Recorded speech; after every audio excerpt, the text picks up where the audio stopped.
Greetings, friends. I am Dr. Candace Nadine Breen, here with today's talk. I like starting with stories, so I'm going to tell you one.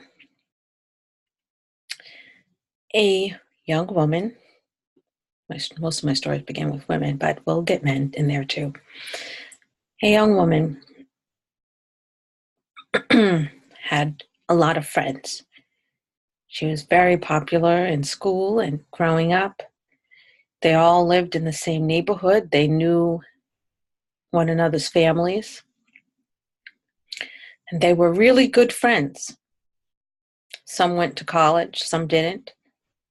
But this young woman went to college and she got good grades and she was very successful in her chosen career. Now, this woman in her career was making lots of money. Some of her friends that she grew up with were not, but they still liked her anyway. They were still friends. So this woman got so full of herself because she was so successful. She began to throw her own birthday parties and invite all her friends that she grew up with and that who knew her. And they would come to her parties and they would really try to impress her with gifts. So they would spend themselves in debt just to get her a really good gift because they figured this woman was popular and they didn't want to be seen as less than.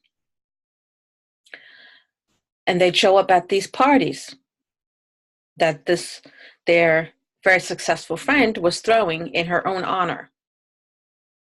She had all sorts of food. It was catered. And while she gathered her people there with her, she would show them, she'd invite them to her house, a magnificent house that she was able to afford. Everyone else was still renting apartments.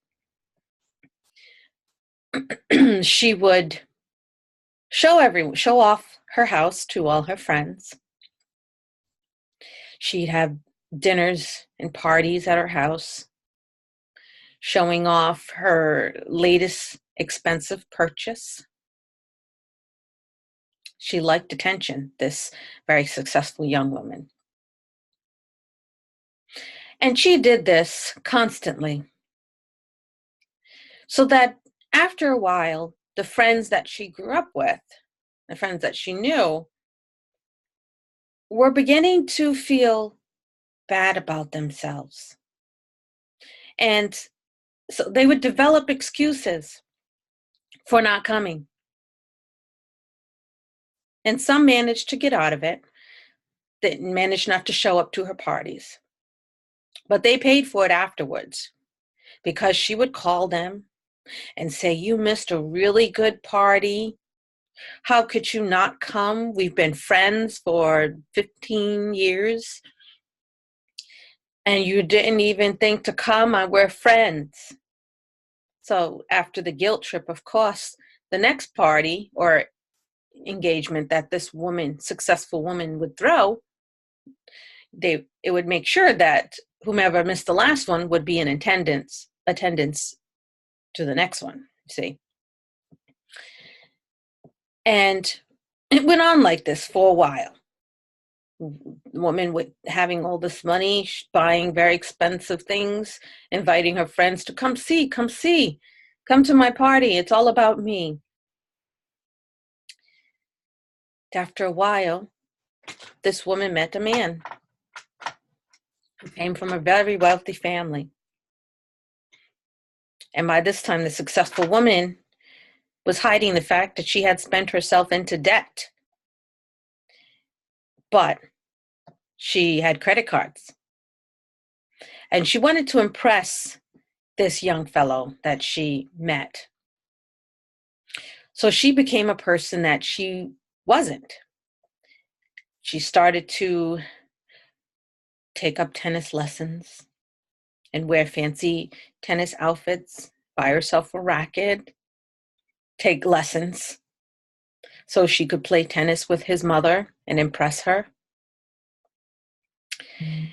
There were many times that she had to hide her own parents from her future in-laws because she did not want them to know that her parents were actually poor, lived in a tiny little house that they lived in for 30 some odd years that was needed a lot of repair. But she was ashamed of her parents and hid them from this wealthy man's family. So eventually she made a good impression upon this man, so much so that he proposed to her and brought her a huge diamond ring, huge diamond ring, so big on her finger. So this woman threw herself an engagement party. And she invited all her friends, past and present, and they all came. They were so happy for her. And no one wanted to miss the party. So she rented this big hall because all the people couldn't fit in her house. And she had cake and hors d'oeuvres and all sorts of things that she racked up on her credit card. And when people came.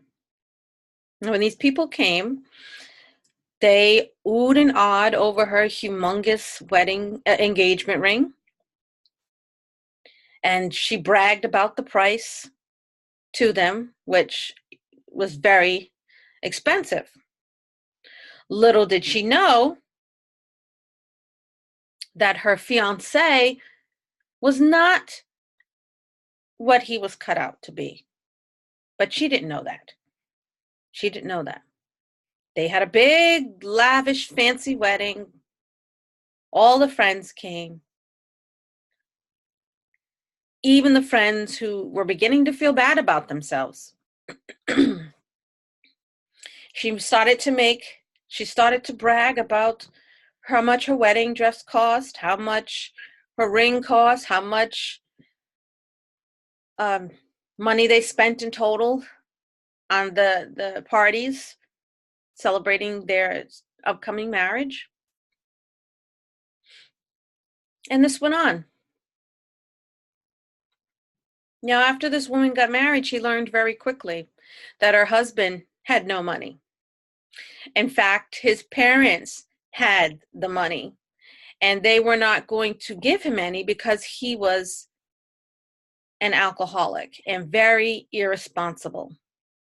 He had a very bad drinking problem, and this young woman realized very quickly that she had made a mistake. She was so concerned about money that she put all her better judgment aside and thought that it was all about looking good in the face of others, looking like she had made it. Now, this woman was now pregnant, and she had to sell her house. And she and her husband moved away to a place where she would go back to a job that she didn't like. But she took it anyway because her husband was certainly not getting his act together to get himself his own job and do something with himself. So they rented an apartment. She worked hard. She lived in a new place where she didn't know anyone. None of her friends wrote her, emailed her, Facebooked her, none of that. She had alienated them by showing off in front of them. Now, why do I tell you this story? In society, money is important. If the person does not have money, they're nobody. Society has made money so important that we all begin to think that if we don't have money, we're no one. And the more money you have, the more important you're supposed to be, instead of being humble. It's okay to be successful and earn money. Yes, it is. But being so flamboyant, making other people feel bad. This woman had alienated all of her friends. No one really wanted to listen anymore to how much money she spent. The woman eventually ended up in, this is a true story, ended up in really terrible financial crisis, with credit card bills and that she couldn't afford to pay and having to declare bankruptcy. It was a mess. And where did all that showing off get her? She had placed so much importance into money that she forgot about human relationship. She forgot about the importance of connecting with other people and of just noticing life around her. She wasn't able to make those valuable connections, to even work on herself, because she was always so busy, busy, busy being successful. She didn't take time to meditate, to even look at the man that she was interested in, to find out who he really was before she married him. And then she ended up in a terrible situation. So that is why I tell you the story. Be careful of the importance you place on money and upon things that society tells us. Be careful. The most important things are things you really can't see, but you can feel, like that connection with other human beings, the nature, connection with your higher self. All those things are more important than being trying to have the goal of being the wealthiest person there is. We are sent here. We are here to be in service to others, not in service to ourselves. When you are being in service to others, you are helping yourself. Just think of the last time you really helped someone just to help them, and how good it made you feel. It does so many good things for you, your karma, your body, everything. So just think about that. Thank you for listening today, my friends. I'm Dr. Candace Nadine Breen, here with today's thought.